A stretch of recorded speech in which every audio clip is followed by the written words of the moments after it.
আমি কবির, একজন তরুণ ব্যক্তি। আমি আমার মামার বাড়িতে কাজ করতাম। আমার মামা তার স্ত্রীকে খুশি করতে পারতেন না, ফলে আমার মামি আমাকে তার ঘরে ডাকতেন। মামি আমার পাশে এসে শুয়ে থাকতেন লুকিয়ে, আমি জানতাম না, আর আমি তাকে আমার স্ত্রী মনে করে সারারাত। মামি দেখতে অনেক সুন্দরী, যে কেউ তাকে দেখলে তার প্রেমে পড়তে চাইবে। আমার মামি আমার থেকে বয়সে বড় ছিলেন এবং আমাদের মধ্যে বেশি কথা হতো না। তিনি তার কাজে ব্যস্ত থাকতেন এবং মামার সাথেও কম কথা বলতেন। এক রাতে মামি আমাকে তার রুমে ডাকলেন।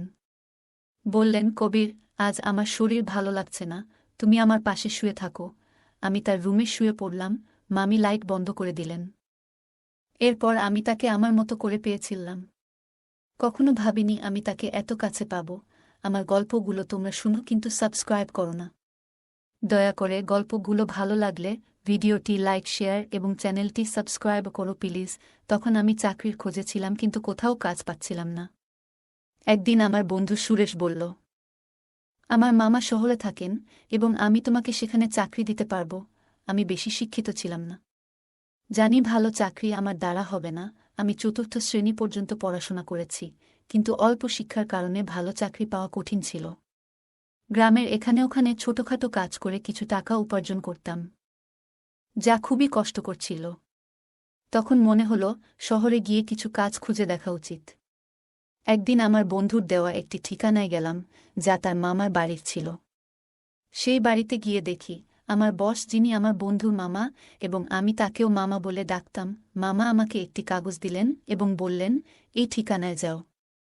আমি যখন সেই ঠিকানায় গেলাম, দেখি সেটা এক ডাক্তারের ঠিকানা।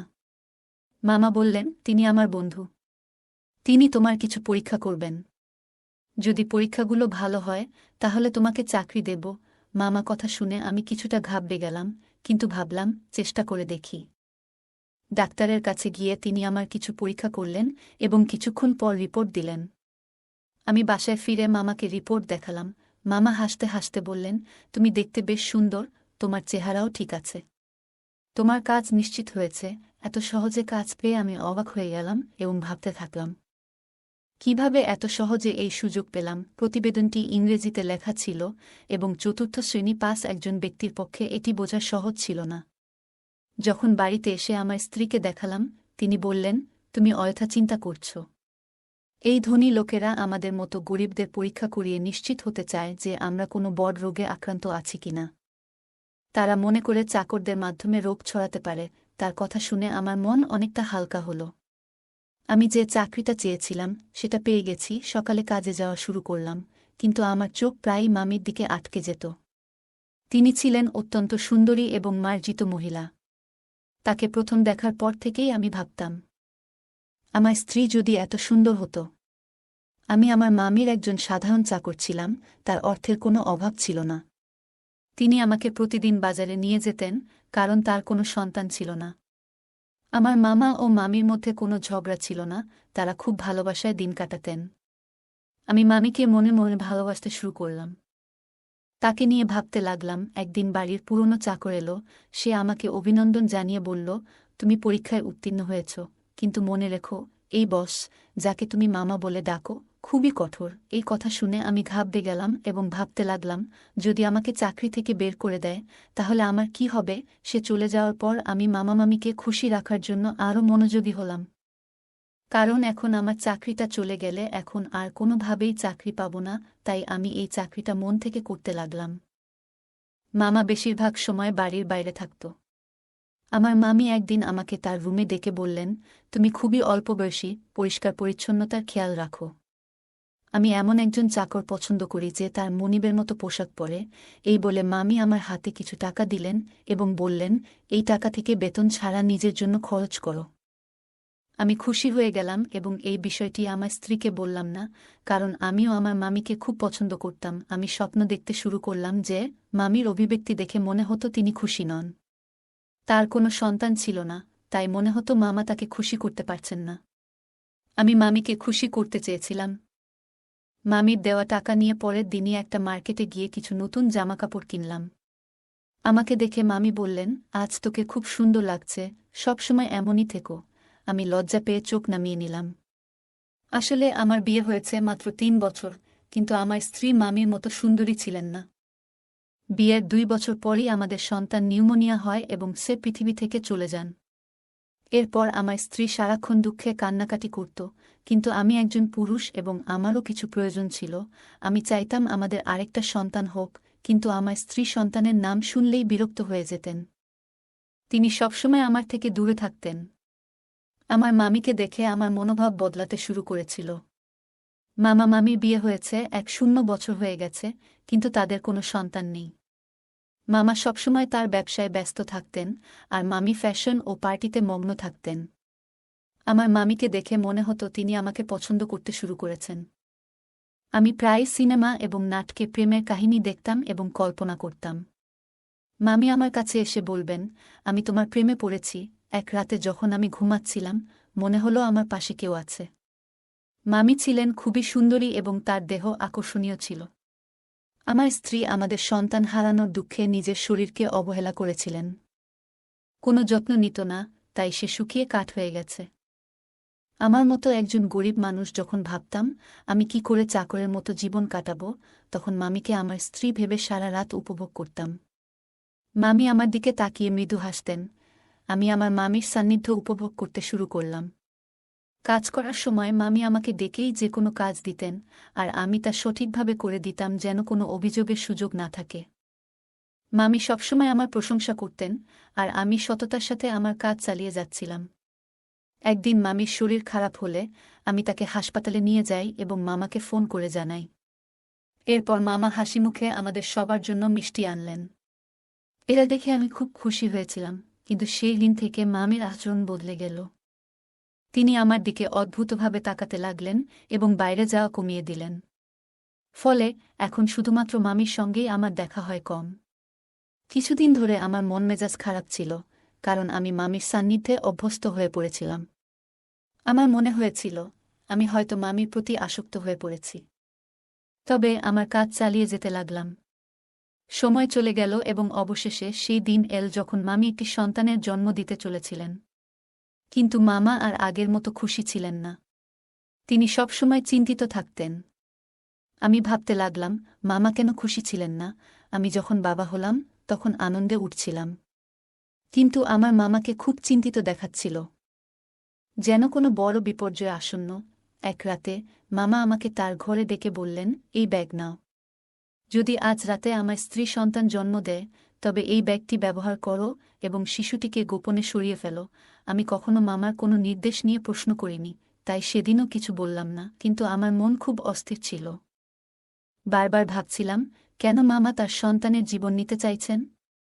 রাত গভীর হলে মামি ঘুমিয়ে পড়লেন, তাই আমি গোপনে তার রুমে গেলাম। মামি তখন চোখ বন্ধ করেছিলেন।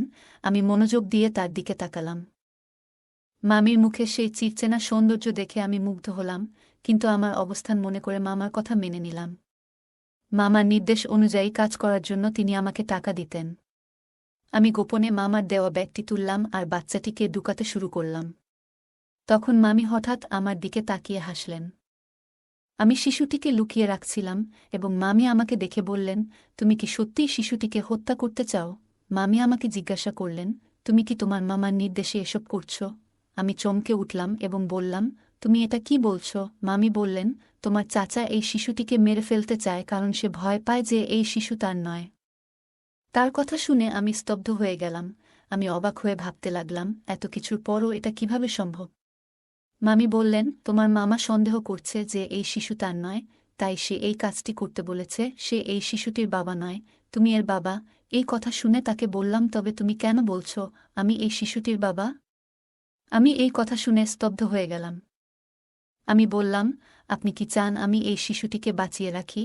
মামি হাসলেন এবং বললেন, এই শিশুটিকে জঙ্গলে ফেলে দিও না, কারণ এই শিশুটির বাবা তুমি। আমি আরও বিভ্রান্ত হয়ে গেলাম, কারণ মামি বলছিলেন যে তিনি কখনো আমাকে স্পর্শ করেননি। তার কথাগুলো শুনে আমার মনে হলো আমি যেন স্বপ্ন দেখছি। আমি সোফায় বসে ভাবতে লাগলাম, এত সুন্দর একজন মহিলার সাথে, যাকে আমি মামি বলে ডাকি, এমন কিছু ঘটেছে কি? আমি মামিকে জিজ্ঞেস করলাম, আপনি এত সুন্দরী, কিন্তু কেন এমন করলেন? মামি বললেন, আমি খুব সুন্দরী, কিন্তু আমার পরিবার খুব গরিব ছিল। তাই আমি তোমার মামার সাথে দেখা করতে এসেছিলাম।